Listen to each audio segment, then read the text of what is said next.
Hello guys, my name is Shashi and I'm gonna teach you C++.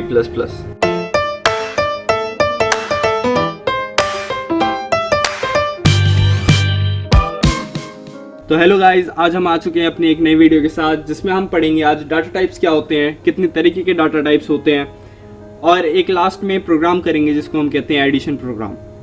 ठीक है, तो चलिए शुरू करते हैं। डाटा टाइप्स हमारे होते क्या हैं?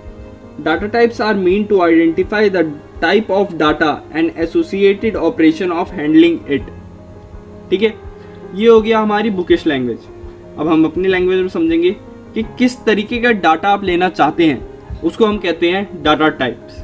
ठीक है, अब हमारे दो डाटा टाइप्स होते हैं इसमें, एक होता है फंडामेंटल डाटा टाइप्स, एक होता है हमारा ड्राइव डाटा टाइप। अब आता है हमारा fundamental data types. Fundamental data types आपके होते हैं जो कि not composed of other data types, यानी कि ये किसी चीज से मिलके बने हुए नहीं होते हैं। ठीक है, फिर आते हैं हमारे ड्राइव डाटा टाइप्स।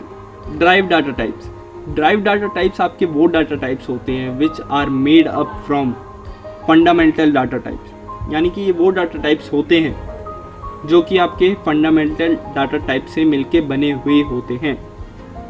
तो आज हम सिर्फ पढ़ेंगे इस फंडामेंटल डाटा टाइप्स के बारे में। फंडामेंटल डाटा टाइप्स में सबसे पहले आता है आपका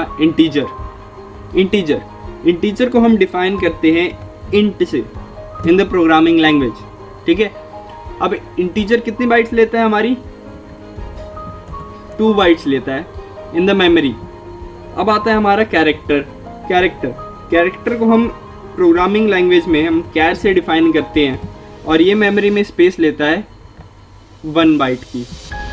अब हमारा नेक्स्ट फंडामेंटल डाटा टाइप्स में आता है फ्लोट। इसको हम फ्लोट से ही डिफाइन करते हैं और इसकी मेमोरी में स्पेस होती है 4 बाइट्स की।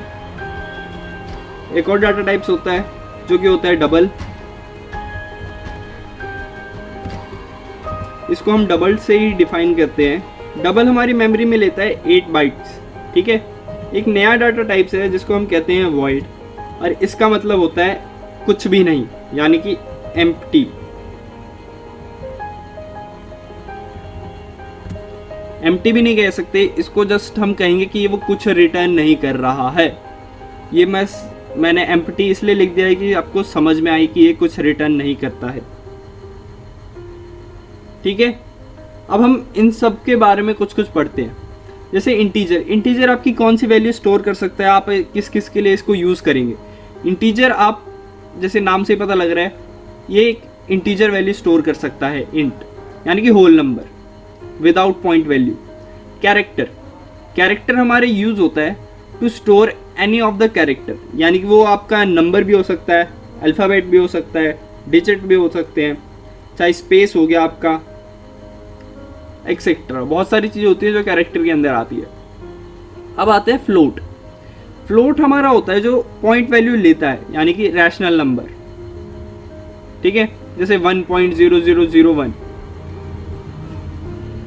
ये हमारे स्टोर करेगा फ्लोट। फिर आता है हमारा डबल भी हमारी फ्लोट वैल्यू लेता है, पर इसमें डिफरेंस क्या है फ्लोट से कि ये मेमोरी में ज़्यादा स्पेस लेता है, यानी कि 8 बाइट्स लेता है, तो यानी कि ये बड़ा पॉइंट वैल्यू स्टोर कर सकता है, बड़ी पॉइंट वैल्यू स्टोर करेगा ये। और ऐसा नहीं है कि फ्लोट और डबल में हम इंटीजर स्टोर नहीं कर सकते, इंटीजर स्टोर करा सकते हैं हम इसमें, पर वो इंटीजर आपका ऐसे स्टोर होगा कि 4.0, यानी कि डबल में भी आपका 4.0 से स्टोर होगा। और अगर आप उसको इंटीजर में स्टोर करना चाहेंगे तो वो सिर्फ 4 से ही स्टोर होगा, 0.0 वहाँ पे नहीं आएगा। अब चलते हैं हम अपने एडिशन प्रोग्राम में। ठीक है, एडिशन प्रोग्राम में हम जो बेसिक चीज़ चाहिए होती है पहले हम वो लिख लेते हैं। जैसे कि मैंने आपको लास्ट वीडियो में बताया था, वो वाली बेसिक चीज़ हम हर प्रोग्राम में यूज़ करेंगे, तो वो हम लिख लेते हैं पहले। ये हमने बेसिक चीज़ हमने लिख ली है, ये हमने बेसिक चीज़ लिख ली है जो आपको हर प्रोग्राम में इसकी ज़रूरत पड़ेगी। ठीक है, अब आते हैं हम अपने एडिशन प्रोग्राम में। एडिशन के प्रोग्राम में आपको सबसे पहले चाहिए होगा कि आपको कितने डाटा टाइप्स चाहिए और किस किस तरीके के डाटा टाइप चाहिए। तो हम पहले ये देखेंगे कि हमें फ्लोट वैल्यू एडिशन करानी है या फिर इंटीजर वैल्यू करानी है। तो मैं लेके चलता हूँ इंटीजर वैल्यू। हम लिख देंगे इंट, जैसे कि मैंने डिफाइन किया, इंट से हम डिफाइन करते हैं इंटीजर को, ठीक है। अब हमें चाहिए कि कितने हमें इंटीजर वैल्यू की ज़रूरत पड़ेगी। एक तो हमारा होगा, दो तो हमारे वो हो गए जो जिनको हम प्लस कराएंगे, दो वैल्यू जिनको हम प्लस कराएंगे, उसके लिए हमें दो वेरिएबल चाहिए होंगे जिसको हम कहेंगे ए बी। अब हमें एक और वेरिएबल चाहिए होगा जिसमें हम ए और बी को प्लस करा के उसको हम स्टोर कराएंगे। उसके लिए मैं ले लूंगा सी। ये हो गई हमारी डिक्लेरेशन ऑफ वेरिएबल। वेरिएबल आपकी क्या चीज होती है? एक यूजर डिफाइंड डाटा टाइप होता है वेरिएबल। यानी कि मैं एक यूजर हूं, मैंने डिफाइन किए ए बी और सी, ये हो गए यूजर डिफाइंड डाटा टाइप्स। और इनका टाइप क्या है? इंटीजर टाइप है इनका। तो ये हो गए हमारे इंटीजर डाटा टाइप्स, और इनको हम ए और बी सी को हम कहते हैं यूजर डिफाइंड डाटा टाइप्स, ठीक है। तो चलो अब हमें क्या कराना है? अब हमें ए और बी की वैल्यू लेनी है फ्रॉम द यूजर। यूजर से हम ए और बी की वैल्यू लेंगे with the help of cout statement. जैसे कि हमने बताया हुआ है पहले आपको, ये हमने लिख दी एक स्टेटमेंट जो कि आउटपुट स्क्रीन पे हमारी शो होगी, enter the value of A and B. अब हम क्या करेंगे? हमने बोल तो दिया कि एंटर करो, हमें लेनी भी पड़ेगी इनकी वैल्यू, तो हम उनको लेने के लिए हम सी इन लगाएंगे और इसमें हम ऐड कराएंगे with the help of cascading A और बी। ये सी इन एक नई कमांड या फंक्शन, जो भी आप कह लो, ये वो है जिससे हम यूजर से कुछ इनपुट लेते हैं। यानी कि सी आउट लगा है ना, तो वो यूजर को कुछ आउटपुट देगा।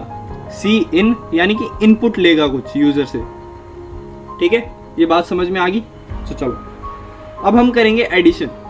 एडिशन के लिए हमें क्या करना है? ए प्लस बी। तो ए प्लस बी हमने कर दिया। ए प्लस बी अब कहाँ स्टोर होगा? यहाँ पे हम स्टोर भी तो कराएंगे इसको, तो हम सी में इसको स्टोर कराएंगे। ये हो गया स्टोर। और एक चीज मैं और बता दूं, यहाँ पे जो इक्वल्स टू का साइन लगा है उसको हम इक्वल्स टू नहीं कहते हैं, यहाँ पे उसको हम कहते हैं असाइनिंग ऑपरेटर। असाइनिंग ऑपरेटर जो कि आपकी राइट वाली चीज लेफ्ट वाली चीज को असाइन कर देगा। यानी कि वो राइट में आपकी जो भी चीज होगी वो आपको लेफ्ट वाली चीज में दे देगा, ठीक है। जैसे ए प्लस बी है, तो ए प्लस बी को एडिशन करने के बाद वो सी में स्टोर करा देगा। Just simple as that. अब हमें क्या करना है कि इस दोनों को प्लस कर लिया हमने, अब हमें इसको आउटपुट स्क्रीन पे यानी कि यूज़र को हमें दिखाना है। यूज़र को दिखाने के लिए हम क्या करेंगे?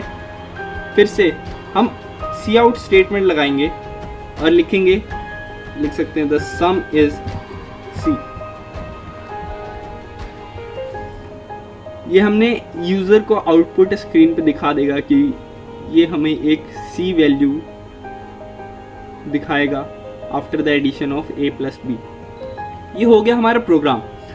अब चलो इसको रन करके देखते हैं एक बार। जैसे कि यहाँ पे आपका सबसे पहले स्टेटमेंट आ रही है enter the value of A plus B. तो हम पहले ए की वैल्यू डाल देंगे 2, बी की वैल्यू हम डाल देंगे 3, द सम इज 5।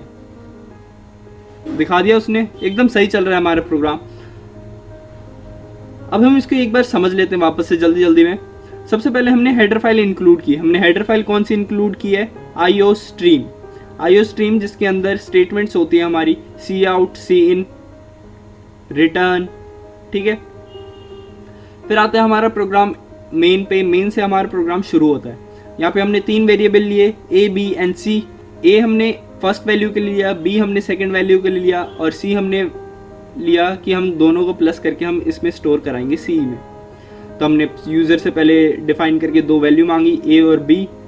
फिर हमने यूज़र से इनपुट लिया with the help of cin statement A and B. फिर हमने सी में उसको एडिशन करा के स्टोर कराया और हमने यूजर को सीधा आउटपुट दे दिया सी। ठीक है, तो ये आज का था आपका प्रोग्राम। तो अब आपको क्या करना है, अपनी प्रैक्टिस के लिए आप इसको अपने कंपाइलर में एक बार रन करके जरूर देखिएगा, क्योंकि जब रन करते हैं ना तब आपको समझ में आता है कि यहाँ आपने लिखा गया है। ठीक है, और आपको एज इट इज़ कॉपी करना पड़ेगा इस पूरे प्रोग्राम को, क्योंकि अगर आप सी आउट का सी भी आप अगर कैपिटल में लिख दोगे ना तो वो आपको सिंटेक्स एरर दिखा देगा, यानी कि आपने रूल्स फॉलो नहीं किए, यानी कि वो चीज़ ये जानता नहीं है कंपाइलर। ठीक है, so that's all for today. Thank you and have a nice day.